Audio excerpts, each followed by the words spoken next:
à tous, il est tout juste midi. Voici les principaux titres développés dans votre édition du 29 janvier.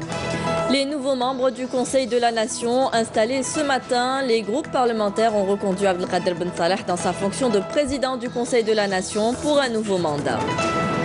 Le ministre des Affaires étrangères rencontre les représentants de la communauté établie aux États-Unis. Abdelkader Msahel en a profité pour rappeler l'importance qu'accorde le gouvernement algérien à la communauté nationale à l'étranger. Enfin, développer les infrastructures routières dans les régions du sud du pays, un des programmes stratégiques du gouvernement. De nombreux projets routiers sont lancés à Adrar pour relier les régions entre elles. Bienvenue à tous. Je vous le disais en titre, les nouveaux membres du Conseil de la Nation ont été installés aujourd'hui lors d'une séance plénière présidée par le sénateur Salah Goudjil en sa qualité de membre le plus âgé. Lors de cette séance, il a été procédé à l'appel nominatif des nouveaux membres du Conseil, suivi par l'élection des membres de la commission de validation de la qualité de membres du Conseil de la Nation, et ce conformément au règlement intérieur de cette institution. Abdelkader Ben Salah a été reconduit au poste de président du Conseil de la Nation pour un nouveau mandat suite à la proposition des groupes parlementaires. Abdelkader Ben Salah, qui a été désigné par le président de la République Bouteflika au titre du tiers présidentiel, a été plébiscité président de la Chambre haute du Parlement pour un nouveau mandat de 3 ans. Les élections avaient été remportées par le FLN, je vous le rappelle, avec 32 sièges, suivi du RND avec 10 sièges. 18 membres du Conseil de la Nation ont été par ailleurs désignés par le président de la République dans le cadre du tiers présidentiel. Dans le volet coopération, le ministre des Affaires étrangères, Abdelkader Msahel, a rencontré hier à Washington les représentants de la communauté nationale établie aux États-Unis. Cette rencontre, qui s'inscrit dans le cadre des contacts réguliers entretenus avec la communauté nationale à l'étranger, a été l'occasion pour le ministre des Affaires étrangères d'écouter les attentes et les préoccupations de la communauté algérienne aux États-Unis d'Amérique. Abdelkader Msahel a fait part des mesures prises dans ce cadre pour l'amélioration du service consulaire, notamment la modernisation et la numérisation de l'administration. Il a également rappelé les décisions du président de la République en faveur de la communauté nationale établie à l'étranger pour ce qui est de l'accès au logement en Algérie et l'accompagnement des investisseurs et des jeunes de cette communauté. Le chef de la diplomatie algérienne effectue une visite à Washington dans le cadre de la tenue de la 4e session du dialogue stratégique algéro-américain qu'il co-présidera aujourd'hui avec son homologue Michael Pompeo. Le ministre des Transports et des Travaux publics, Abdelghani Zalen, en visite de travail dans la wilaya d'Oran, plus précisément à l'aéroport international Ahmed Ben Bella. La nouvelle aérogare, qui devrait être prête d'ici l'été, accueillera près de 35 millions de voyageurs. Camélia Melal. Nous sommes ici à Oran, où l'aéroport international Ahmed Ben Bella fait l'objet d'un réaménagement et d'extension. Un acquis pour la wilaya, cette opération d'embellissement porte sur la rénovation des stands et l'extension de l'infrastructure aéroportuaire. Un projet de taille auquel l'État a alloué une enveloppe financière conséquente. Ce projet est inscrit dans le programme du président de la République dans le cadre de la modernisation et de l'extension des aéroports du pays.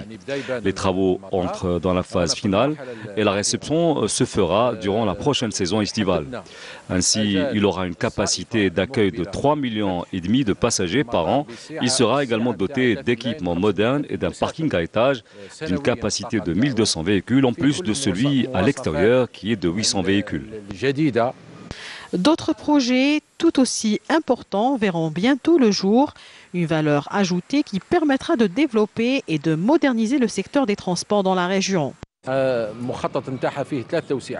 Nous avons programmé d'autres projets routiers pour la wilaya d'Oran avec 3 extensions vers l'ouest, tout d'abord avec la route qui va vers Ben Arba, une autre extension vers l'aéroport d'Oran et une dernière extension vers le nouveau pôle urbain et le complexe olympique d'Oran.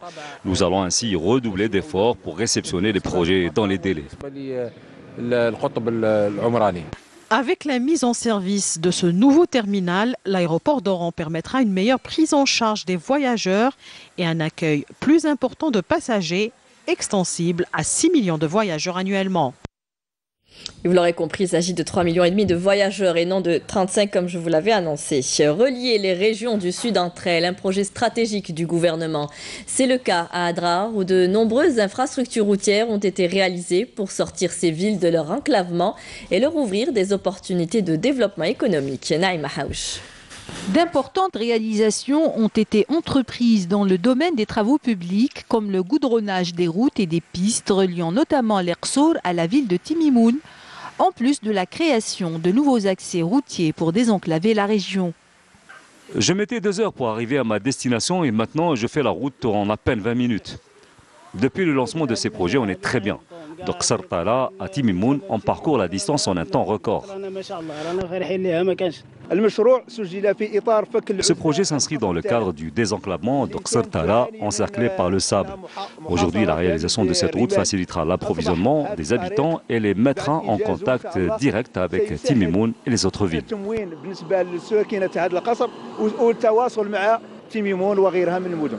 La réfection des tronçons endommagés par les intempéries sur la RN6 qui relie Timiaouine à Bourj Badi Mourtar a commencé. Nous avons déjà terminé le travail sur 2 points alors que 2 autres sont en cours de finalisation. Il reste encore 38 interventions. Nous avons ce projet qui consiste à créer des passages pour les oued. Nous avons déjà terminé le premier passage. Nous avons entamé le deuxième. Quant au troisième, il se trouve à Bizi.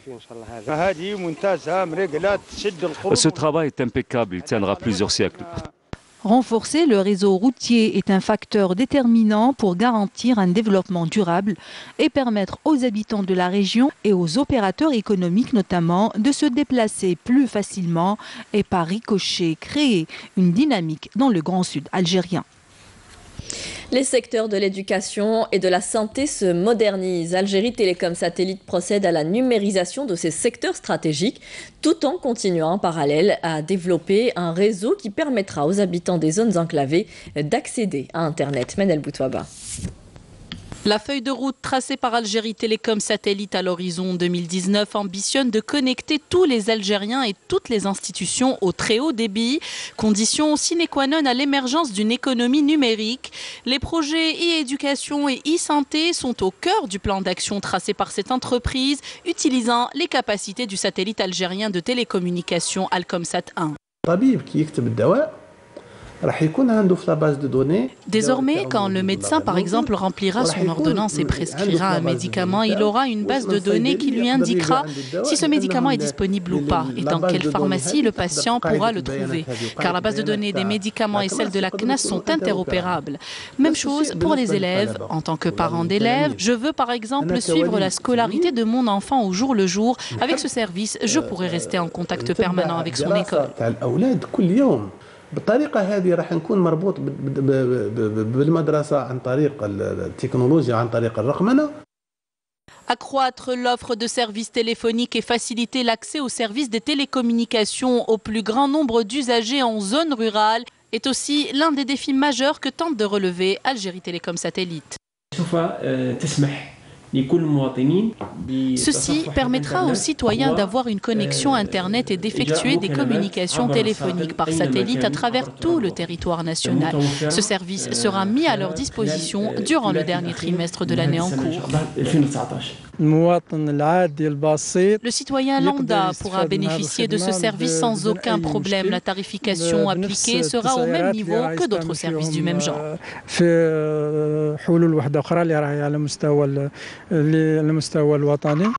Algérie Télécom Satellite ambitionne donc essentiellement de développer un réseau national de télécommunications fiable, connecté aux autoroutes de l'information, avoir un niveau élevé de performance technique, économique et sociale et à se positionner à l'international, notamment en Afrique.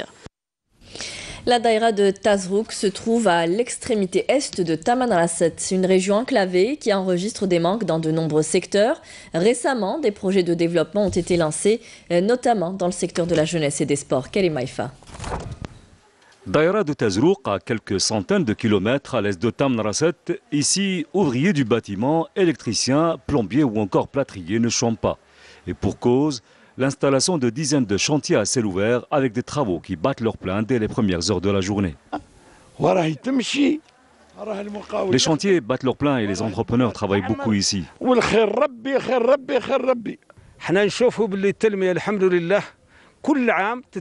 Ici, chaque année qui passe apporte son lot de développement et dans tous les secteurs d'activité. En revanche, tout ce qui touche aux travaux publics, on est très en retard. Ce n'est pas le cas pour le secteur de la jeunesse et des sports qui connaît un développement significatif avec la réalisation de plusieurs stades de proximité ou encore des piscines communales. Il y a beaucoup de projets qui touchent au sport en général, sauf qu'il y a un manque flagrant en encadrement.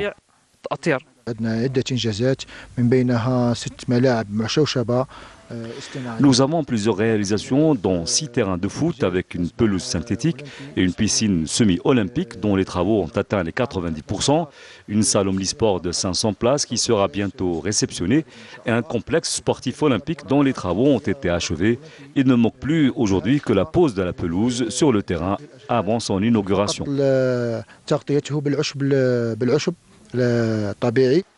Des projets qui ont tous le même objectif, l'amélioration du cadre de vie des habitants de l'une des régions les plus isolées du pays.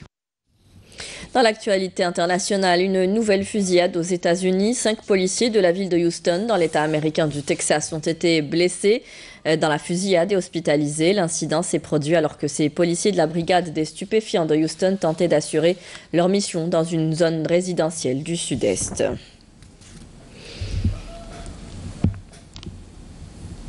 Sanctions sur le pétrole, appel à la désertion de l'armée. Le président vénézuélien voit les taux se resserrer. Nicolás Maduro a annoncé qu'il engageait des poursuites contre les États-Unis.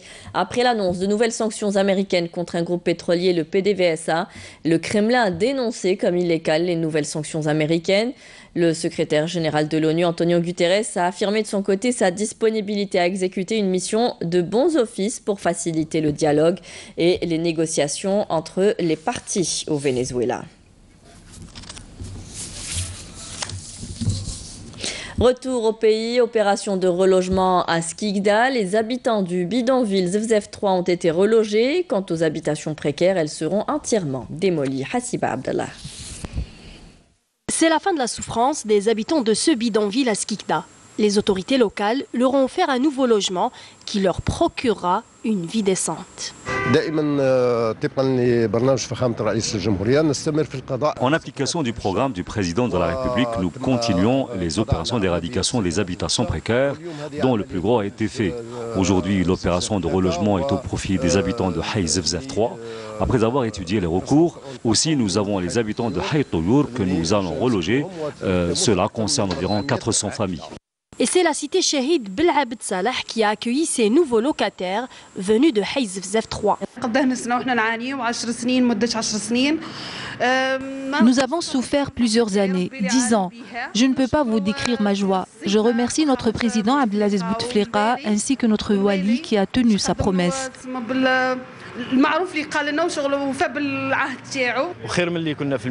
Notre vie est beaucoup mieux aujourd'hui. Là, j'ai le sentiment d'avoir un vrai logement. La wilaya de Skikda prévoit au cours de l'année 2019 de finaliser la totalité des programmes de logement, dont la plus grande partie est réservée au logement public locatif. Nous allons continuer la distribution des logements, tous types confondus en 2019, avec plus de 10 000 unités, dont plus de 5 200 logements sociaux locatifs. Les autorités locales font en sorte de répondre à toutes les demandes de logement dans la wilaya de Skikda, notamment en accélérant la cadence de réalisation de nouvelles habitations. L'Aqsar el-Asadi dans la wilaya d'El-Bayad a été érigé il y a 17 siècles. Un monument historique classé d'ailleurs au patrimoine mondial de l'UNESCO. Une enveloppe a été dégagée pour sa réhabilitation. Céline Ben Saïdi. Édifié il y a de cela 17 siècles, le vieux Qsar de Boussemroun connaît une opération de réhabilitation. Les murs sont construits exclusivement en taube, les toits en branches de palmier. Ce site historique est doté d'une madrasa, de lieu de commerce. Il est également une annexe de la Zawiya Tijaniya. Nous avons utilisé des matériaux locaux pour la réhabilitation du vieux Qsar d'El-Asadi. Ce lieu est un site historique, il renferme aussi la Zawiya Tijaniya. Nous avons essayé d'utiliser les mêmes matériaux pour ne pas dénaturer son aspect. Une enveloppe de 22 milliards de centimes est débloquée pour la restauration et la préservation de ce site, dont plusieurs ailes sont sérieusement menacées d'effondrement suite aux conditions climatiques.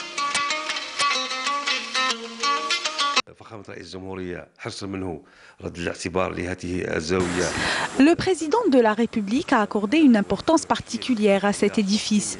Une enveloppe importante de 22 milliards de centimes a été allouée pour sa mise en valeur, sans compter les 2 milliards dans le cadre du plan d'urgence car il est menacé d'effondrement. Cette opération va redonner un nouveau souffle au tourisme culturel dans la région.